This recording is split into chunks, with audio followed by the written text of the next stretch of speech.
What's poppin'? This is Lolly and welcome to Bop Talk. Bop Talk is a mini podcast series where I talk about the artists that make some litty ass bops. Not only that, but we get to listen to some fragments of the songs to discuss how fire the lyrics are.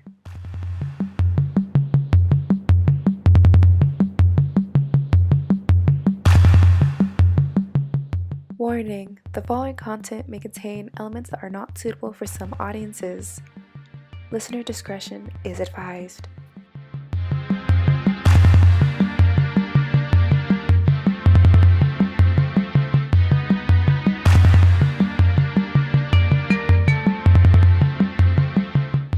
Today's episode is on Tyler Conema, also known as Tyler the Creator.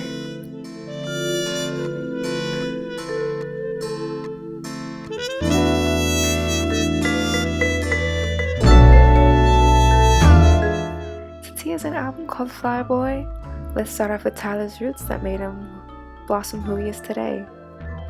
Tyler was born in 1991 on March 6 in California, where he was raised by his mother and grandmother. Usually people go to the same school for elementary, middle, and high school, but for Tyler, each grade level meant a new school and new friends. It wasn't until his high school where he was able to fully express himself. He began to dabble in the music at the age of 14 by teaching himself how to play piano. Within his high school career, he became known for his musical skills within his friend group. Tyler first started posting his music on that OG Tumblr, and in December of 2009, he produced his first mixtape called Bastard. Before that, Tyler co-founded Odd Future in 2007 with other artists. Most songs are made by Odd Future are produced by Tyler, and some other well-known artists in the group are Frank Ocean. Currently, the group is inactive, but there is speculation of them being no more. Perhaps it's a Jonas Brothers situation, where the artist wants to develop on their own, and in the future they'll eventually come together once more.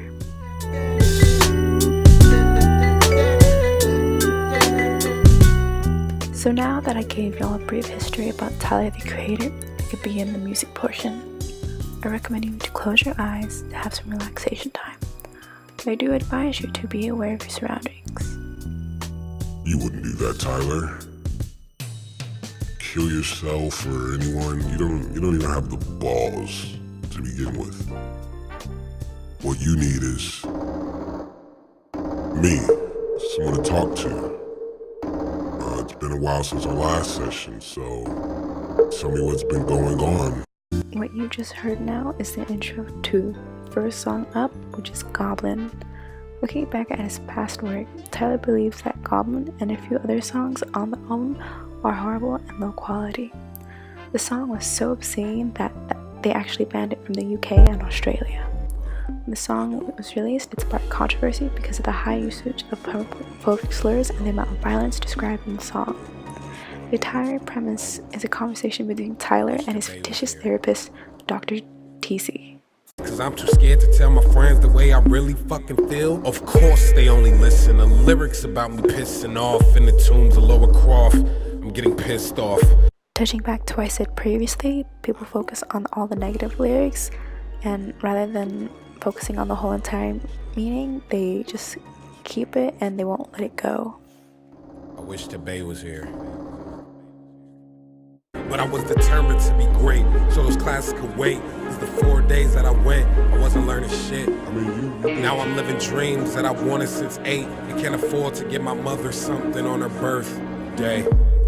You've explained to me that you were in school, but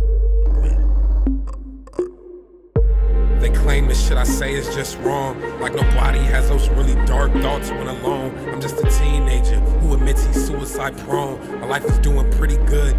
Now here, Tyler explains how he attempted to further his education, but in the end it didn't work out. And it's okay because he's successful anyways. Not only that, but Tyler does not recognize how his heavy usage of slurs and descriptions of rape are wrong. Later on, I will talk about his opinions on homophobic slurs with the song Garden Shed.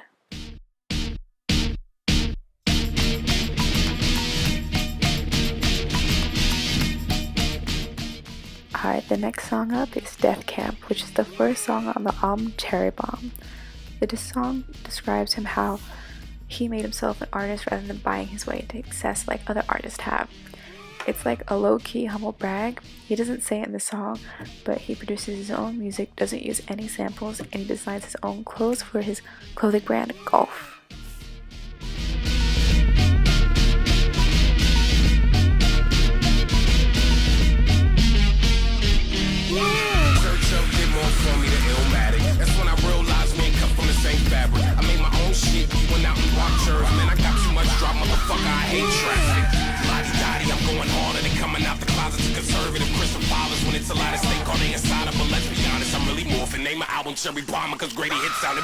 Tyler made himself who he is today. He uses traffic to compare the obstacles in life, and that slow him down or prevent him to where he's heading in life. Even if there's a lot of things going on, Tyler still continues to work hard. I also kind of chose this song because it goes hard. Like, the beat is really like on fire, and like when the little background person goes, that part just hits you. I don't know if you guys watched Here Comes the Boom. It's like an okay movie, but like you have to pick a song to come out when you're wrestling, and this song is what I would choose because it just like has the beat and it's so uplifting, I guess.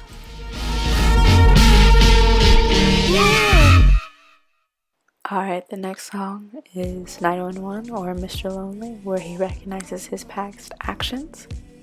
Call me, call me, call me. Call me, call me, call me. Call me. How you doing? You can reach me. 911. Call me sometime. 911. Call me sometime. 911.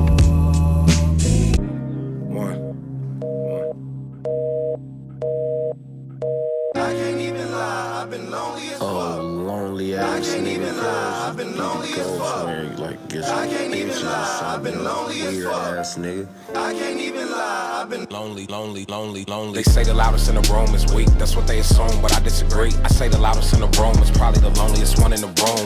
Attention seeker, public speaker. Oh my God, that boy there is so fucking lonely. Writing songs about these people who do not exist. He's such a fucking phony. Bought me a Tesla. I know you sick of me talking about cars, but what the fuck else do you want from me? That is the only thing keeping me company. Purchasing things till I'm annoyed.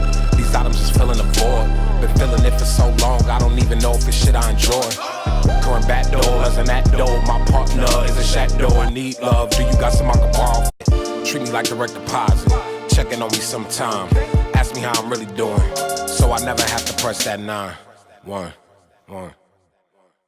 In Goblin and Bastard, he mentions how he tries to seek attention from others, and based on his past music, we notice that he used hateful lyrics to catch everyone's attention. So now that he has it, Tyler is now successful, but is struggling to feel something. In most albums, he has at least one song dedicated to cars, and in this song, he reveals that he purchases them to fill the void. The song mainly focuses on materialism and how people spend so much money in hopes of becoming happy. For him, it's cars. For others, it may be clothes, purses, makeup, etc.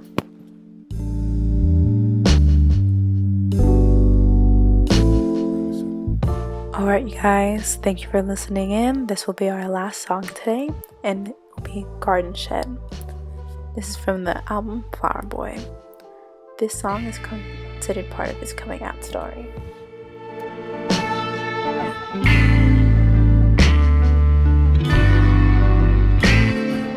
Hey yo, Garden shit for the Gaudian. That is why I was IDing. That was real love I was in. Ain't no reason to pretend. Garden shit for the Gausons and feelings that I was Gaudian. Heavy on my mind, all my friends lost. They couldn't read the signs. I didn't want to talk. Tell them my location and they ain't want to walk. Truth is, since a youth kid, thought it was a phase, thought it'd be like the phrase poof, gone, but it's still going on. For Tyler, the garden shed is a closet.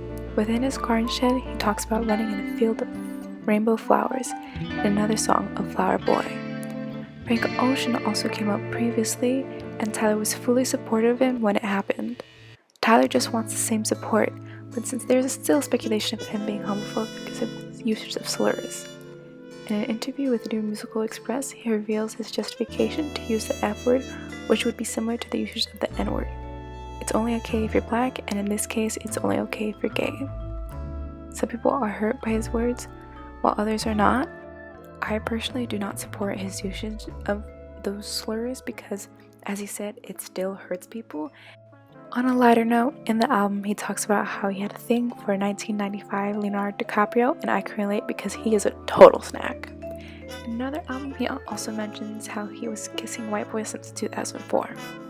Tyler also tweets about his love for Cole Sprouse, and in 2015 he had a tweet saying he tried to come out but people ignored him.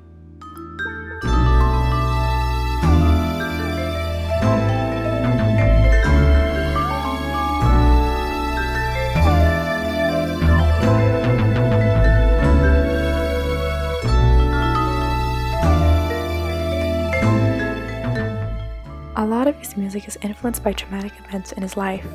He has a few songs dedicated to talking with his absent father and one about his grandmother passing away. Overall, there's a main thing of loneliness in his songs. The evolution of his music is how he accompanies the loneliness. In his early years, the loneliness is masked with violence and anger. Tyler then seemed to mellow out and what I would say became more real and relatable.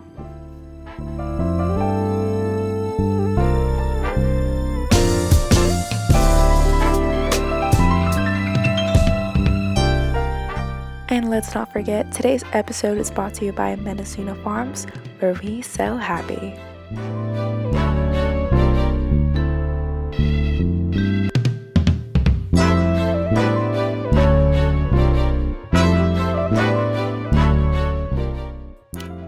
Thank you for listening to today's episode of Bop Talk. This is Lolly signing off. Skirt.